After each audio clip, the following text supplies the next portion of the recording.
Assalamualaikum warahmatullahi wabarakatuh. Jumpa lagi bersama saya Fatah Leandrio di Orasi, obrolan dari redaksi.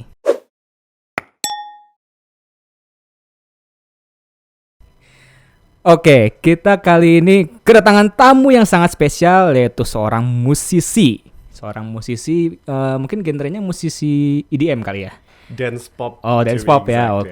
Dance pop. Nah, selamat datang untuk kita give applause nih buat Chris Derek selaku musisi dari New Sound Generation. Nah iya, TNSC.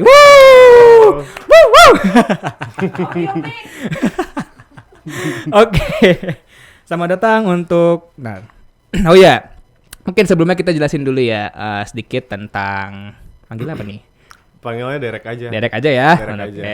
Untuk Derek sendiri katanya baru-baru ini ya sebulan yang lalu ya itu baru rilis di YouTube yang saya lihat di YouTube itu sudah merilis lagu yang berjudul Leap of Faith ya. Yes, that's correct. Leap of Faith di collab sama satu brand lagi dari Bloodline kalau nggak salah ya. Dari Bloodline itu. Terus juga dia ini udah berkecimpung berapa lama di dunia musik sebelum kita ini nih? Jadi langsung aja. Jadi awalnya tuh sebelumnya tuh dulu waktu masih kecil punya band. Sempat punya band waktu aku masih SD. Dulu nama bandnya Alpha Kids dan itu lumayan aktif juga pada masanya. Aku kalau nggak salah seingatku tuh mulai dari kelas 3 atau 4 SD sekitar tahun 2007 sampai tahun 2009 gitu. Dan itu tuh kami aktif manggung, aktif ngisi-ngisi acara, ngisi-ngisi festival. But we had to stop karena waktu itu ada beberapa yang ujian nasional sama aku puber. Jadi berubah kan semuanya. Suaranya berubah, penampilan berubah. Jadi we had to take a break. Tapi itu kelamaan sampai akhirnya udah pisah semua. Pisah masing-masing. Terus aku berhenti dari industri musik secara profesional. Tapi mulai masuk lagi perlahan-lahan kayak dari bikin-bikin cover, share-nya di SoundCloud, di YouTube juga. Terus kesini mulai main di TikTok. Nah, semenjak main di TikTok baru di situ dilirik sama NSG konten-kontennya. Oke. Itu kita langsung ngebahas di lagunya aja ya. Nah, ada yang unik nih. Ini BTW buat teman-teman di sini yang nonton mungkin ngelihat Derek ini penampilannya agak nyentrik ya gitu. Bisa dibilang gitu ya. Ya ini mungkin bisa dijelasin sedikit ya dari saya mungkin atau dari Derek sendiri mau jelasin sedikit di label musiknya itu kan tertulis bahwa Chris Derek itu is a non-binary atau non-binary singer atau songwriter di fashion model from Indonesia. Jadi Leap of Faith is their first single with the New Sound Generation. Chris Derek is collaborating with Emmy Awards nominee music producer and singer yaitu NSD dan satu lagi tadi Bloodline ya, Bloodline. Yes, Oke. Nah, mungkin bisa dijelasin nih proses pembuatan musiknya itu sendiri tuh. Musik ini kan ditujukan kan musiknya mungkin teman-teman kalau misalnya ada yang mau nonton ada di link di bawah ya. Nah, itu musiknya sendiri. Barang yang mau nonton ada di link di bawah. Musiknya sendiri itu kan bisa dibilang tentang itu ya, tentang tadi yang non-binary tadi. Itu proses pembuatannya tuh gimana dari ceritanya sendiri dari Derek sendiri? Oke. Kalau misalnya makna musiknya secara spesifik sebenarnya nggak niche ke non-binary sih, lebih kayak proses pencarian jati diri gitu. Kalau musiknya lebih ke situ, di mana aku sebagai penyanyinya itu ngajak pendengarku kayak kamu sadar kamu itu indah, kamu sadar you're beautiful, you have everything you got, and that's your power. Kayak itu message yang mau disampaikan dari lagu itu. Jadi it's pretty general supaya bisa masuk ke semuanya for people who are going through things yang bikin mereka nggak confidence gitu. Itu makna dari lagunya. Terus kalau misalnya untuk proses pembuatannya ini gimana ya? Buat aku ini sangat unik karena we actually produce the whole thing from different cities. Kayak Jonah aka Bloodline itu dia take vokalnya dia di Balikpapan karena dia tinggalnya di Balikpapan. And then NSG he produced the song in Jakarta. Terus ada lagi satu lagi Right Banks juga co-producernya itu dari Sukabumi if I'm not mistaken. And me, aku di Bandung. Jadi kayak kita collaborate secara apa namanya remotely dan it just happened. Unik gitu. ya. Itu berarti pembuatannya itu mungkin secara remote tadi pas lagi tahun berapa tuh membuatnya? Itu mulai produksi. Jadi aku seingat aku tuh mulainya tuh dari bulan abis September apa sih? Oktober ya. Oktober itu mulai dapat apa namanya rough ideasnya musiknya. Terus it only took me barely 2 hours buat bikin versesnya karena waktu itu questnya itu untuk bikin lirik yang repetitif tapi statement gitu. Jadi challenge-nya tuh walaupun liriknya cuma ada 2 bait, untuk verse-nya ada 2 bait tapi di-repeat terus. Itu gimana caranya tuh 2 bait itu tuh harus statement, nggak bertele-tele gitu. Jadi challenge-nya di situ. Terus it happened in a day. Lalu untuk music videonya itu aku collaborate sama komunitas dance cover aku juga di Bandung namanya Ames gitu. Dan salah satu koreografernya itu teman dekat aku juga, Rean, dan aku personally minta tolong ke dia kayak kita collab yuk, let's make something original gitu. Terus aku kasih dia denger musiknya, lalu dia rangkain koreografinya, and I think we practice in a matter of 1 week. Aku sama Rean sama 3 back dancers lainnya seminggu latihan, terus kita langsung syuting video klipnya di Bandung juga. Jadi cuma seminggu itu apa buat koreonya? Seminggu, the whole thing. Buat yang si music videonya. Iya, buat musik videonya. Iya, seminggu. Nah, untuk tantangannya tuh pas lagi proses pembuatan produksi, ini musiknya dulu ya, belum musik video ya. Untuk produksi musiknya sendiri, tantangan tersendirinya apa ya sih? Dari mulai compose dan segala macam sampai mulai perilisan gitu tuh. Layak rilis gitu untuk di ini. On my behalf, itu tantangannya lebih ke creative writing-nya sih. Karena you have a message that you want to deliver kan. Kalau misalnya pemilihan diksi atau pemilihan katanya nggak tepat, itu akan miss, nggak nyampe pesannya gitu. Apalagi aku mau pendengar musik aku tuh anak-anak muda yang lagi nyari jati diri, karena mungkin kalau yang udah dewasa itu mereka udah ketemu jati dirinya siapa gitu. Jadi makanya kayak aku pakai beberapa diksi juga, slang term Gen Z supaya lebih masuk gitu ke mereka, lebih sefrekuensi. Tantangannya di situ. Tuh. Untuk producingnya aku nggak ada kontribusi sih kalau di situ. Jadi aku cuma nulis lagu aja sama kompos nadanya.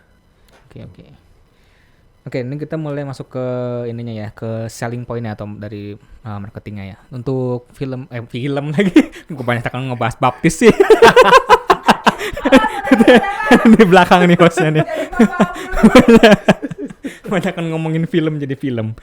Untuk musik video sini, untuk Leap of Faith ini lagu baru 1 ya, Leap of Faith ini. Apa udah ada lagi? Ini bakal rilisnya kapan sih? Ini minggu depan. Paling minggu depan sih. Minggu depan udah ada lagu lagi, satu lagi Jumat ini. Wah, mantap. Nanti mungkin bisa disebutin aja nanti mungkin ya untuk ininya. Ntar kita taruh di deskripsi lah. Of course. Nah, kita lanjut ke ini. Tadi apa sih ngomong apa? Musik video, film. Musik videonya ini untuk selling point-nya, untuk penjualannya nih. Kita bahas ini dulu deh.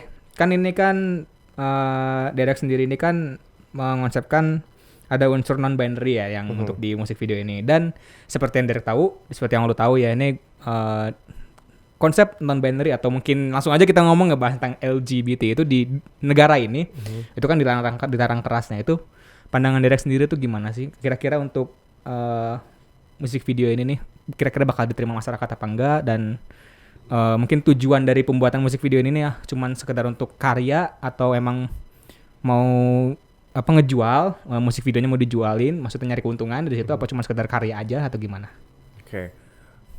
Mulainya berarti dari ini ya, LGBT dilarang di Indonesia. I think that's quite incorrect karena di hukum itu nggak ada dicatat kalau misalnya kita nggak punya hak dan kewajiban untuk hidup di sini, nggak punya hak untuk hidup di sini dan nggak punya kewajiban untuk bermasyarakat di sini, itu by law kan nggak ada gitu. Jadi we exist just like everybody else. Dan mungkin penolakannya itu dari grup-grup tertentu aja sih kalau itu. And that's something that I actually need to prove ke mereka. Kalau misalnya itu, I'm not a threat, we are not a threat, we're just like you, we're people like you, gitu. Jadi dari dan itu juga ditranslate juga ke music videonya dengan cara gimana kita bisa, gimana aku bisa present diri aku sebagai seorang yang friendly, seorang yang merangkul siapapun itu. Dan itu juga selain ditranslate ke music videonya, ke musiknya juga seperti itu kan liriknya. Tuh. Terus apa lagi tadi pertanyaannya lupa. Short term memory loss guys. Ini, saya juga lupa. Hostnya juga lupa. Ini tentang ya itunya. Derek sendiri bikin lagu ini nih, musik video ini tentang Leap of Faith ini nih, emang tujuan awalnya emang sekedar pengen buat karya sendiri lah, kayak biasa kan kalau orang seni kan cuma sekedar berkarya atau pengen buat nyari cuan nih di pembuatan musik video ini nih. I see. So far sih aku during this project ini I'm doing this as a passion project. Okay. Jadi masih belum punya goals untuk ada sih goalsnya untuk make a living out of it. Cuma saat ini masih doing everything passionately. Karena aku masih ada day job juga, jadi kayak nggak mikirin cuan dulu lah gitu, masih aman gitu. Dan untuk pesannya sendiri, again sama seperti liriknya tadi, pesannya itu universal and general. Di sini tuh kenapa non-binary itu banyak kali dimention, itu lebih ke menjelaskan siapa aku aja as a human being gitu. Karena kan sama juga seperti orang lain, kayak misalnya dirimu adalah seorang wartawan pria, lalu Odi seorang desainer perempuan. It's basically that simple gitu. Jadi nggak ada agenda-agenda terselubung di balik itu gitu. It's just I'm just telling people who I am. It's that simple gitu. Nggak ada ill intention behind it.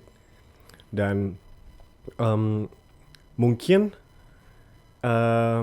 yang ingin disampaikan dengan cara aku present seperti ini, nggak menutupi diriku siapa ini.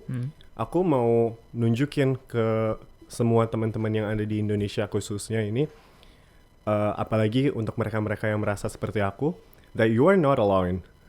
Kita di sini ada bareng-bareng, kita exist, and kita co-living with one another. Oke. Nah, dari musik video ini kan mungkin dari beberapa, mungkin hampir semua ya, untuk dari pengambilan gambar sudut pandang dan ininya agak sedikit nyentrik ya, kayak mungkin dari temanya sendiri ya. Itu kira-kira ada nggak sih pas lagi pembuatan atau bahkan pas lagi udah publish nih, ada nggak sih orang-orang tertentu atau pihak-pihak yang protes atau mungkin sampai ngancam atau gimana, ada nggak? Dari behind the screen-nya dulu ya. Kalau misalnya dari pas pembuatan sih aku udah especially to my label, aku udah made sure ke mereka kayak aku nggak mau di apa istilahnya dibatas-batasi bagaimana aku present diri aku secara utuh gitu. Aku udah ngasih tahu itu ke mereka, dan mereka yang khawatir if something would happen to me gitu. Justru mereka yang kayak kamu yakin, are you sure you're gonna be safe? Tapi aku bisa convince ke mereka everything is going to be fine, chill aja, santai gitu. Yang penting we made art and we do it passionately, dari hati, semuanya tersampaikan. Goalsnya people can enjoy it later di situ.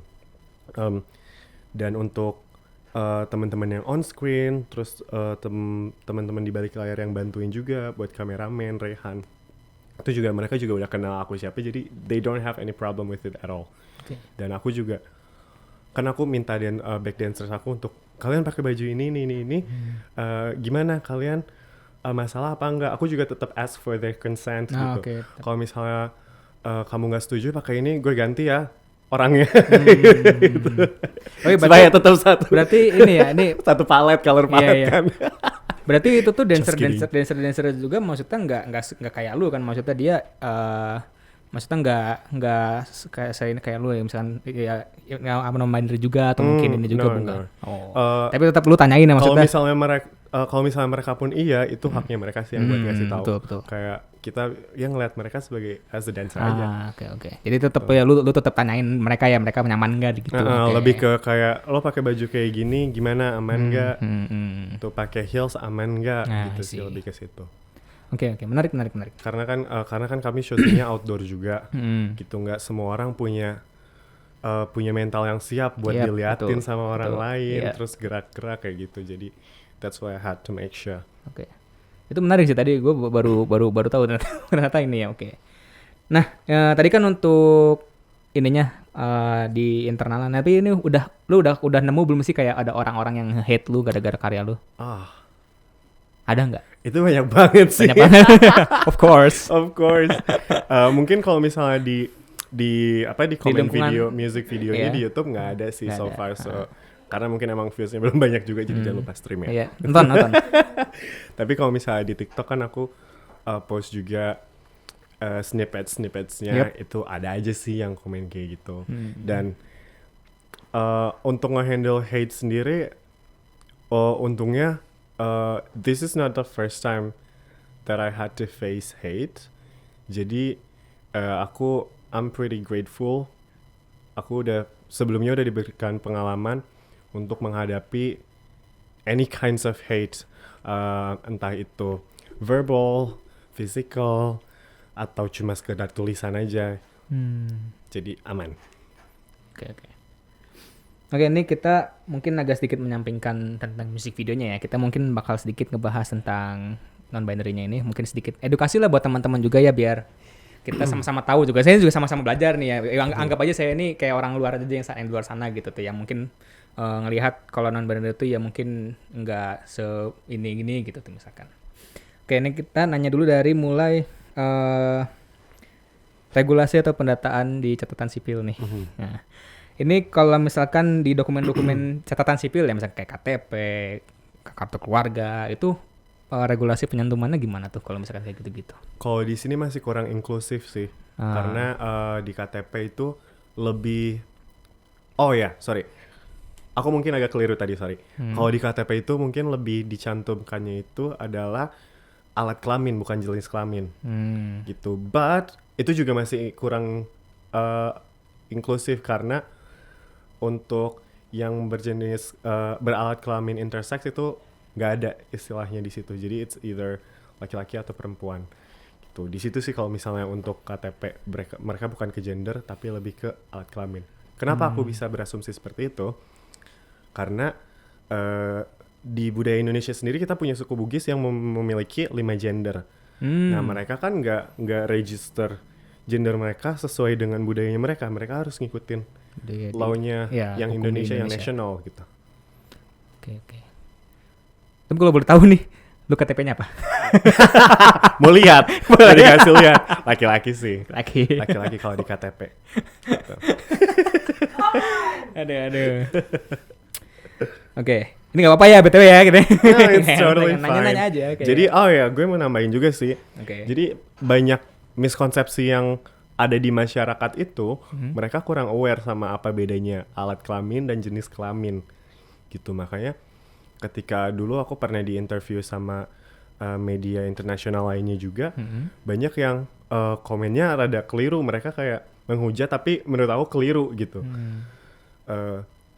Dan kekeliruan itu aku yakin dari kurangnya edukasi. Jadi mereka kurang tahu bedanya gender dan alat kelamin dan orientasi seksual, terus pembawaan diri dan semacamnya. Itu mereka semuanya itu masih terlalu abu-abu buat mereka. Jadi mereka nggak tahu di mana garis batasannya. Tuh, karena nggak semuanya itu berkesinambungan satu sama lain. Oke. Interesting, menarik. Gue juga baru tahu nih. Oke, jadi intinya mah gender sama alat kelamin beda ya intinya, jangan disamakan. Oke. Menarik. Nah ini mungkin gue mau nanya nih, mungkin pertanyaan-pertanyaan di teman-teman juga ya, ini pertanyaan-pertanyaan agak sedikit banyolan gitu, kayak mungkin kayak tadi masalah KTP kan. Sekarang gue nanya lagi nih, lu kalau masuk WC nih, WC umum, masuk ke WC yang mana? Kalau masuk WC umum lebih cari aman sih. Cari aman gitu. Dulu tuh kenapa itu aman kamera? Oke, udah kalau ya. Aware gue orang produksian juga. Oh ya, maaf. Ada bunyi sedikit langsung gini. Ada peka nih gue nih. Alright, anyway, apa sih tadi? WC.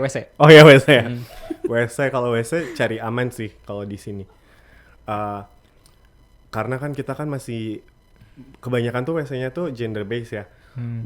Belum ada sih beberapa tempat yang punya WC gender netral kayak di kayak di Indo yang di tol apa sih yang di tol tuh? Rest area. Rest area kayak misalnya di rest area ada beberapa rest area yang ada? kecil-kecil tuh ada yang disatuin WC-nya. Indomaret juga disatuin. Di iya yang WC disatuin ya. Beberapa kantor kecil juga ada yang kamar mandinya disatuin. Kalau kayak gitu, itu lebih aman sih. Cuma again, kalau misalnya masuk, ini gue jadi nge-spill detail nggak apa-apa ya. Kalau misalnya masuk WC juga, misalnya masuk WC cowok, biasanya aku lebih pakai stall-nya ketimbang urinal-nya.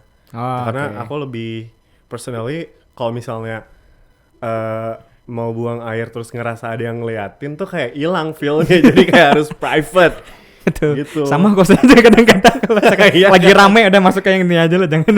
Iya kan. Kecuali kalau lagi sepi kalau lagi rame. Itu mengganggu kenyamanan buat aku pribadi. Jadi gitu. Tapi ada beberapa situasi kayak misalnya aku lagi perform and I would look totally feminine. Tuh kan. Itu aku pernah eksperimen aja sendiri, kadang masuk ke kamar mandi laki-laki, kadang masuk ke kamar mandi perempuan. And again, intentionnya itu ya aku ingin buang air, nggak punya tujuan apa-apa lagi, nggak ada urusan gitu. Nah, ketika aku lagi full blown feminine dandannya ke kamar mandi perempuan, itu santai banget. They're very accepting gitu. Walaupun aku misalnya masuk ke kamar mandi itu aku ngomong, kedengeran dong suaranya beda gitu. Itu mereka santai aja. Tapi aku masuk ke kamar mandi laki-laki dengan dandanan yang super feminine, itu kaget sih. Mereka kaget, tapi kagetnya tuh dikasih lihat gitu, ditunjukkan. Kayak yang paling ringannya tuh mereka kayak yang masuk papasan sama aku nih, mereka kayak bingung, hah? Terus mereka lihat lagi sign-nya, salah masuk WC kayak gue itu orang lain gitu, cowok-cowok lain yang masuk situ. Tapi kalau yang parahnya, kadang gue diikutin ke kamar mandi karena dikiranya cewek, gitu, dikiranya perempuan. Tapi terus gue kayak terus gue langsung putar balik. Gitu. Iya kayak parah sih, punya niat jahat. Itu gue mungkin di ekspresinya gini ya, ada misalkan datang ada Derek nih kan lagi pakai ini, pas lagi aduh batang. Nggak jadi gitu. Itu kalau cowoknya pervert ya misalkan ya masuk situ. Aduh. Dan itu our experience that first hand, banyak yang kayak gitu. Banyak pasti. Itu kalau di kota-kota besar, apa di kota-kota, misalkan kota-kota besar mungkin masih banyak yang accepting ya. Kalau misalkan di kota-kota kecil gitu, misalkan kalau di Bandung, Jakarta kan mungkin udah banyak ya orang-orang yang mungkin accepting, mulai menerima kondisi atau tentang seputar kayak non-binary dan lain-lain ya, identitas kayak gini-gini. Kalau di kota-kota kecil tuh pernah nggak kayak datang ke kota-kota kecil gitu, lagi bawa identitas kayak gini gitu tuh? Kebetulan tuh kemarin aku abis roadshow di kantor aku dari day job aku kan, dan itu kami main ke beberapa kota kecil juga. Dan sejauh ini aman-aman aja sih, paling biasanya tuh oma-oma atau apa-apa, jadi kayak tante-tante, om-om yang udah tua yang kayak penasaran, ini kok kamu cantik banget sih, terus kadang-kadang kok kamu ganteng banget sih gitu, dan kan ketemunya nggak langsung barengan gitu, jadi mungkin pas pertama ketemu kayak aku rambutnya lagi digerai, lagi nggak pakai make up, terus pas hari keduanya rambut digerai pakai make up, jadi mereka pangling gitu, paling reaksinya kayak gitu aja sih sejauh ini, nggak ada yang diskriminatif, nggak ada yang apa namanya, nggak ada yang merendahkan karena mungkin awalnya juga udah bondingnya udah enak gitu. Jadi kan aku ajak ngobrol, maksudnya datang ke sana ngobrol sama yang ada di situ, kenalan, jadinya mereka juga segan gitu mau ngejudge-nya kali ya kayak gitu. Tapi kalau misalnya di tempat-tempat lain mungkin bentuk judgement-nya lebih ke staring aja sih. Gitu. Sama-sama kalau misalnya ada yang bergerombol itu mereka ngomongin. Pasti. Tapi ngomongnya kencang. Iya pasti. Loudspeaker.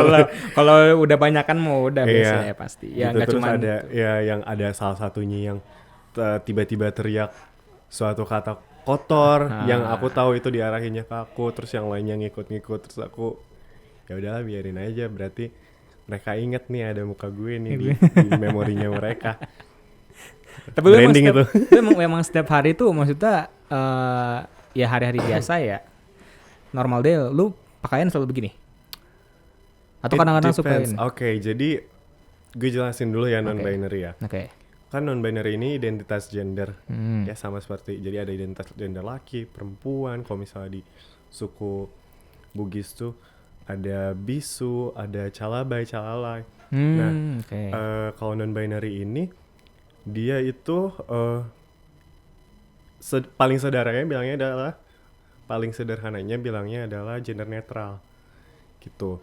Jadi kita nggak mengkotak-kotakan diri kami secara eksklusif ke kotak masculine atau feminine gitu. Jadi we can be whoever we want in terms of energy ya, masculine or feminine energy. Jadi kadang because it's a spectrum, right? Jadi bukan linear yang A, B, tok titik gitu. It's a spectrum. Kadang kita ada di titik sini, kadang ada di titik sini, dan itu fluid aja, berubah-berubah. Jadi kadang kayak maybe today aku kesini I'm feeling strongly feminine, makanya I put my makeup on, I put my crop top on, yes, gitu. Tapi kalau misalnya aku ketika datang ke sini lagi ngerasa energi yang masculine, dominannya itu masculine, ya aku mungkin akan dandannya lebih masculine. Nah, gitu. Jadi nggak ada patokannya, nggak ada limitnya. I just go with the flow. Oke. Jadi ngikutin mood lah istilahnya, bahasa simpelnya ya. Yes. Menarik. Bentar, lagi mikir nih, bentar dikat aja. Lagi mikir mau nanya apa lagi nih saya. Tapi kan ya itu kurang lebih something that everyone can relate kan. Kayak kamu mungkin hari ini ngerasanya pengen pakai outfit yang hitam-hitam sama pengen pakai kupluk, but on other days pengen pakainya yang lain juga, nggak selalu pakai itu. Jadi it's fluid. Bisa jadi, misalkan kalau cowok mungkin lebih ininya simpelnya, kalau misalkan hari ini ya gue pengen kayak gini gitu, atau besok kan ntar pengen lebih formal pakai kemeja gitu-gitu mungkin ya. Yes, it's that simple. Oke, menarik. Oke, barangkali mau nanyain Bung Gilang. Mau nanya apa dong, tanyain lagi yang barangkali ada yang mau nanya di belakang kamera nih, barangkali ada yang penasaran kru-krunya.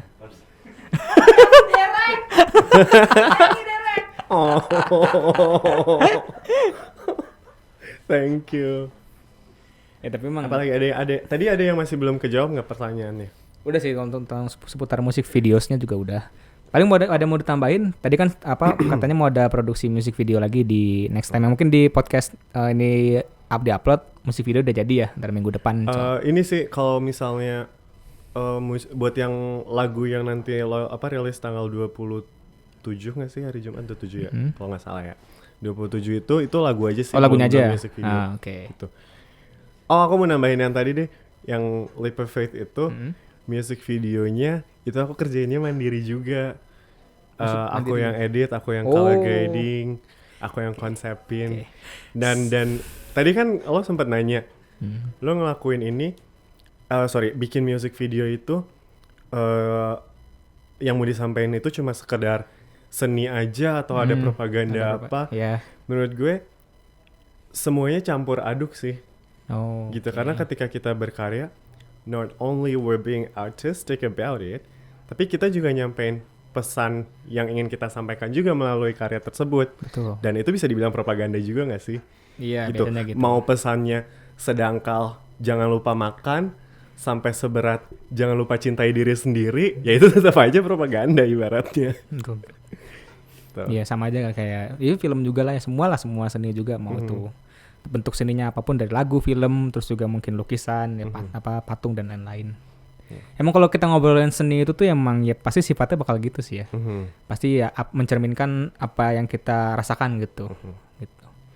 Okay. And ini sih one thing yang mungkin orang-orang tanyakan itu,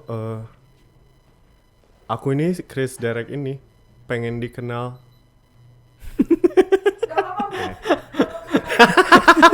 Gatel. Biar rolling. Oke. Sorry. My bad. Okay. Maybe some people are wondering, aku ini pengen dikenalnya sebagai seorang non-binary atau seorang musician atau seorang apa? Nah itu juga ya. Gitu kan. For me, aku pengen dikenal sebagai diri aku sendiri aja. Karena ketika kamu kenal aku, kamu pasti tahu, oh I do music, I do modeling, I do story writing, and all of the other shits that comes with it. Yeah. Gitu. Jadi kalau misalnya nih ya, lo dengerin musik gue, terus lo suka, tapi dengerinnya misalnya sekedar lewat di Spotify atau di TikTok, terus ketika lo lihat ke YouTube ternyata penampilan gue gak selaras sama idealisnya lo, terus lo ngebenci gue, buat gue itu suatu hal yang kontradiksi. Kayak gimana, how could you like my music but you don't like me as a person? Yeah. Gitu. It's something that you should fix on yourself gitu. You need help. Karena kontradiksinya itu adanya di dalam diri kamu, bukan di aku. Gitu sih. That's why I want to embrace everyone. Gitu. Makanya nggak ada. Aku mau in everything that I do, I want it to be inclusive. Tuh. Oke. Soalnya nih, lu ngomong gini juga ngerasa kayak ke gue juga nusuk ke gue gitu kan. Ya gue soalnya sebagai orang-orang luar sana ya, berarti kayak mencerminkan lah ya orang-orang luar sana yang mungkin nge-hate lu gitu-gitu. Tapi jujur kalau gue pribadi ya, gue mandang identitas atau orang-orang yang seperti lu ini, entah non-binary atau LGBT dan lain sebagainya, itu gue sebenarnya anggapnya biasa aja. Selagi mereka nggak macam-macam. Maksud gue tuh nggak macam-macam, maksudnya kayak mungkin kayak contohnya merusak seni yang udah ada. Misalkan kayak contohnya film. Sekarang kan banyak tuh film-film yang dulunya udah bagus, karakter-karakter. Contohnya inilah, mungkin tahu Velma. Velma yang di Scooby-Doo. Kan sekarang kan jadi kulit hitam dan segala macam, terus juga dia jadi lesbi dan lain-lain ya kan. Itu kan awalnya kan mungkin di kenangan kita masa kecil kayak Velma itu ya dia kan suka sama Shaggy dan lain-lain, tiba-tiba karena mungkin eranya lagi begini gitu kan, lagi banyak gini, tiba-tiba dirubah. Nah itu yang gue nggak suka. Cuma kalau misalkan kayak lu lah, misalkan lu teman gue ngobrol gini, tapi lu kayak gini, identitasnya begini, atau mungkin ada juga teman gue, sebenarnya gue juga punya teman, dia gay sebenarnya. Ada teman gue yang gitu. Tapi selagi dia nggak macam-macam ke gue, dia masih normal santai ke gue gitu ya gue juga santai ke dia, ya ngobrol gitu masih biasa gitu. Gue tuh nggak nge-hate kayak yang luar sana gini gitu sih kalau gue pribadi ya, gue gitu. Jadi ya as long as ya you cool ya, gue bakal cool juga gitu. Right, yeah, I agree with that. Aku juga sama orang-orang yang heterosexual, as long as they don't harass me, ya gue juga fine aja. So we're basically on the same page. Gitu sih intinya. Gitu. Tapi I also have an opinion buat yang tadi yang kayak Velma and stuff. Yang udah itu it's actually it's a whole topic for another talk sih. Okay. Karena itu luas banget. Dan sometimes ketika kita nonton misalnya ada show yang di remake kayak kasusnya kayak gitu misalnya. Sometimes when we were growing up, kita belum punya intellectual level yang enough buat ngerti apa yang ada di dalam film tersebut atau apa yang ada di dalam series tersebut gitu. Dan mungkin esensinya Velma as a lesbian itu sebenarnya udah ada dari dulu, cuma karena dari dulu kita nggak ngerti itu, ya kita nggak notice itu, gitu. Sama kasusnya kayak dulu nonton kartun-kartunnya misalnya SpongeBob atau kartun yang lain, kita dulu bisa ketawa-ketawa, sekarang nonton itu nangis. Karena ternyata the message behind it is quite deep gitu. Jadi itu sih, it's a process of growing up. Jadi kalau misalnya kita nggak terima sama perubahan itu, ya itu masalahnya ada di diri kita gitu. Kalau kita mau berkembang, kita harusnya lebih cari tahu lagi, kok kenapa sih kayak gitu, kenapa sih sekarang diarahinnya ke sana gitu. What did I miss when I was a kid gitu, atau what did I miss on current issues, ya mungkin itu adalah suatu hal yang powerful yang bisa membawa perubahan gitu di dunia. Misalnya the actress had to change race-nya, harus dirubah role-nya. Mungkin itu ada pesan tersendiri yang ingin disampaikan supaya dunia ini bisa berubah menjadi lebih baik lagi, tapi kita nggak tahu itu karena maybe we don't relate to that, makanya kita nggak tahu gitu. That's why just be open aja sih, my advice. Just be open, tapi don't push it juga, nanti stres sendiri. Ini mungkin terakhir nih. Ini mungkin gue bakal agak biasa ya kalau gue tuh kalau talk show kayak gini-gini nih, entah siapapun narasumber ya maupun kita ngobrol santai pasti selalu nyinggung-nyinggung masalah pemerintahan. Nah, menurut lu sendiri nih, lu bisa memprediksi kira-kira Indonesia itu tuh bakal bisa dapat izin nggak untuk identitas seperti ini nih ke depannya? Definitely, I see a progress. Kayak misalnya dari dulu agama-agama di Indonesia yang diterima cuma yang 6 agama dasar itu, sekarang udah lebih inklusif lagi. Bahkan kita bisa ilangin status agama kita di KTP. Itu karena gue tuh baru tahu. Iya, sekarang udah bisa kayak gitu. Jadi kayak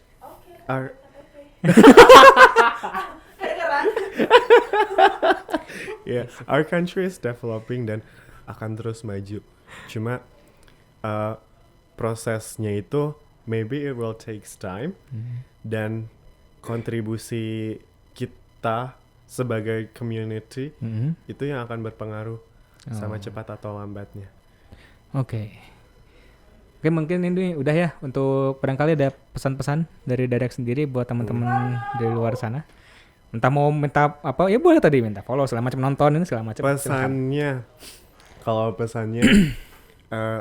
semoga teman-teman di luar sana yang sedang penuh kontemplasi, sedang melewati perjalanan pencarian jati diri, semoga kamu ada di environment yang tepat, environment yang positif, environment yang supportive, supaya perjalanan kamu jauh lebih ringan dan menyenangkan dan nikmat. Itu. Lalu buat media Jabar Express juga, semoga sukses selalu. Amin. Semakin dikenal, awareness-nya naik. Aduh, jadi bahasa branding, sorry. Amin. Ya sukses terus. Amin. And aku mau numpang promosi ya. Boleh, mangga, silahkan. Don't forget to stream my new single. It's called The Tribes. Ini lagunya tentang orang-orang yang lagi kumpul bersama, marching to fight for a cause. Itu lagunya seru banget. Jadi don't forget to check it out on your favorite music platform. Waktu itu ada di semua ini platform ya? Ada. Ya, sama follow juga kali ya. Boleh, silahkan. Follow semuanya itu Chris Derek _S_K. Jadi CHRISSDEREKK. Atau ada di bawah sini lah ya biar gampang. Ntar di sini lah nih. Di editor dari sini. sini. Editor. Ya, aku social media ada TikTok, sama Instagram, sama YouTube juga ada personal channel. Oke. Sama sama subscribe juga We Are New Sound Generation atau NSG Music. Ini label aku juga sering konten di situ juga. Oke, mantap. Udah cukup? Oke. Terima kasih buat Derek yang udah menyempatkan hadir ya di orasi kali ini. Seru banget obrolan kali ini kita tentang ini. Semoga nanti kita bisa ngobrol lagi ya tentang dunia film kali ya. Kita ngobrol kali ya. Filman kan katanya juga lu ide juga Derek juga ya. Oke, mantap. Oke, jumpa lagi teman-teman buat di episode-episode selanjutnya. Jangan lupa untuk komen, like, dan juga subscribe. Kita jumpa lagi di video-video orasi selanjutnya. Bye-bye.